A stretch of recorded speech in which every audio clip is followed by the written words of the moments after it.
to A Girl, a Guy, and a Buffy podcast, Small Bites edition. I'm your co-host, Kate Balzer. And I'm Charles Swint. So our Small Bites episodes are discussions we had in the main episode that didn't quite fit the overall conversation, but we still wanted to share with you all.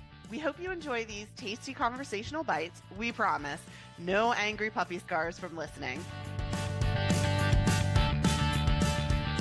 Did you know, and this is, again, I was like today years old when I found this out, doing this research, was that that the word nerd first appeared in a Dr. Seuss book.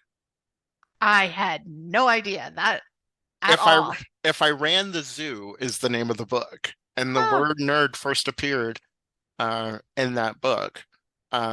But then it also, became synonymous with like the word like square or geek. And that was in like a Newsweek article that came out in the 50s.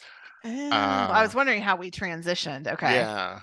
And then like the Oxford Dictionary defines it as a person who pursues an unfashionable or highly technical interest with obsessive or exclusive dedication. Yeah, that sounds right. Yeah. Thus the copious amounts of podcasts and the hours spent just digging and reading into this thing. Are we nerds? Yes, we are. Are we proud of it? Yes, we are. Yes, we are. Hashtag nerd culture. Yes. Hashtag Sam I am. Thank you, Dr. Seuss. Or maybe not. I don't know. There's things about Dr. Seuss. Anyway, but yeah, for sure. Because it's so funny too, because I think people who are really into sports and who like know the stats and like blah blah blah blah blah. He's got so many RBIs and he has this many yardage of the season. Like the fact that that's its own nerddom. Like that's its own nerdom. Sports 100%. Is its own nerdom, and like no one wants to acknowledge that because they're like, well, they're athletes and stuff. It's like the stats that you all are talking about. Y'all are big old nerds. Okay, there is no difference between like having a fantasy football team and being into like Dungeons and Dragons. Thank you. It is the same thing. It's the same level of nerdom. It is the same thing. You are building your team. You are building your, you're going on a quest for the season. You have to battle each other out. You're like, oh no, my quarterback sprained his ankle. He's out for the season. Yeah. It's this whole thing. No, I mean, I think it's only a good thing in a lot of ways, that nerd culture has been mainstreamed and accepted because it just lets people be people and what they're into. And I mean, obviously there's like anything, there can be downsides of the culture, but in general, I mean, just embrace it. Yeah, because I mean, fandoms can be, we can get into like the whole idea of like fandoms, and there are fandoms that some fandoms I think are better than others. Buffy fans are the best. Buffy fans are the best. I'm just saying. Time and time again, we seem to prove ourselves. People really like us. We're smart and unassuming. It's great. But it's just interesting that and again, that builds, like, this thing has built a culture of its own. Like the show has built an entire culture of fans that span generations. And so within that, there is a culture of people. So when we go back to like defining what culture is, there's another definition of that, built into fandoms, of creating their own cultures. So I have a little side quest for us, Kate. Oh, okay. He's throwing this at me. We did not. I know we did not. Well, we kind of talked about this. We talked about this a little bit. But I'm bringing it up because I went down the rabbit hole and went into it. As one does. So we did talk about this briefly. So Kate and I will usually like do a pre-meeting and talk about things and figure out an outline for the show, at least. We try not to tell each other what we're gonna say, but we do want to do this. But I did mention in my notes the Tommy Westphall Universe. Oh, yes. Which this thing fascinates me. When I discovered this thing, it really like blew my mind. I'm gonna explain. So Yeah, I was like, you have to explain it. So Tommy Westphall is a character from a show called uh Saint Saint, Elsewhere. I almost said Hill Street Blues. Saint Elsewhere, which was a medical drama a la like ER, Grey's Anatomy sort of situation back in the 80s. So at the end of the show, spoiler alert, yeah, for a like 45-year-old 45 show. years old, right. The end of the show basically, so the hospital is called Saint Elsewhere, and at the end of it, they pan out from the hospital. I don't even remember what happens in the last episode, but it's really the last few seconds of the series finale. So they pan out from the hospital and they keep panning out, and it's snowing outside the hospital and all this stuff. And then they keep panning out, and then it goes into the snow globe. And so it turns out that the entire series took place inside the snow globe, which was this little kid's like imagination. So Tommy Westphall was, I believe he was Yeah. an autistic kid who basically created the world of Saint Elsewhere in his head.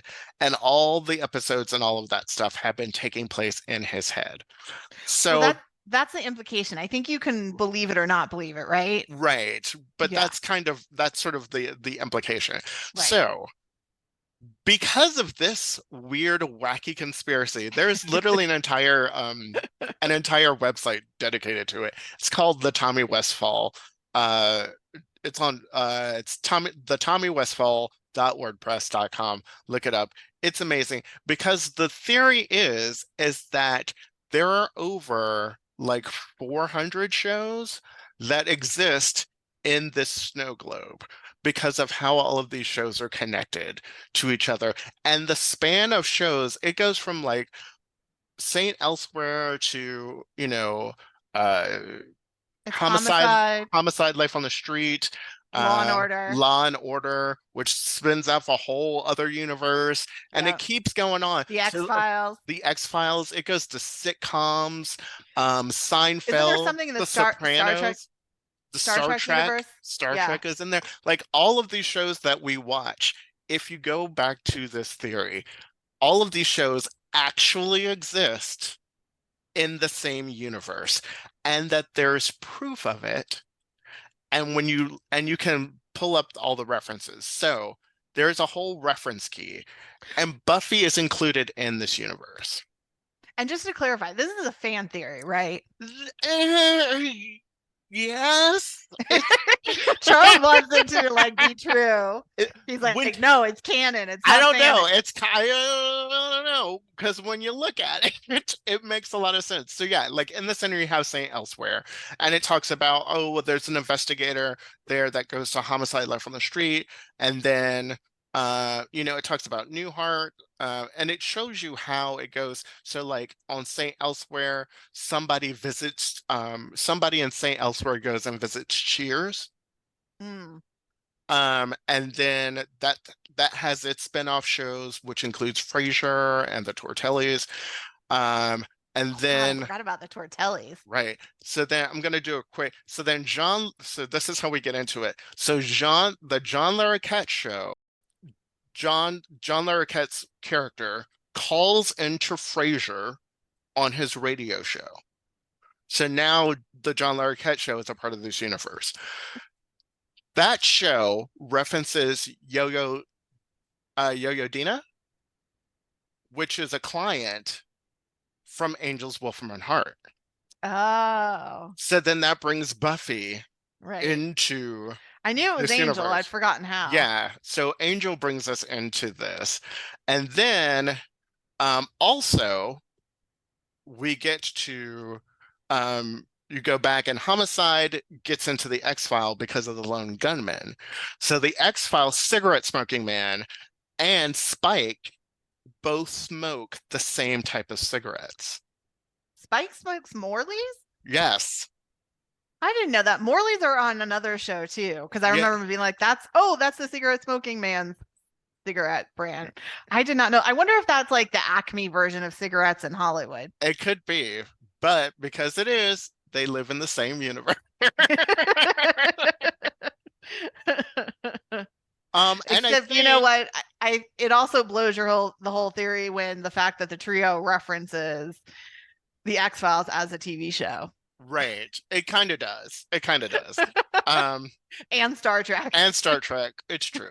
It does. But they all live in the same universe. But then there's also Nina on Dexter comments on her husband's Angel's 2 double meat burgers. So apparently Double Meat Palace exists in Dexter. Oh, interesting. Which I did not realize. And if I saw that, I don't remember it. Yeah, because I watched Dexter, but not all the way I didn't through. watch to the end. Yeah. So those were just some things. There's a whole website, check it out. Yeah, it's Tommy Westphall. The Tommy Westphall is what it's called.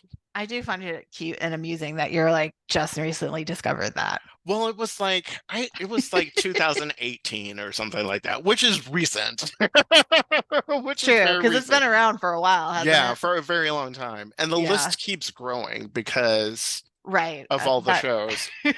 So yeah, you're right. It is a fan theory, but it is an interesting one nonetheless. Okay.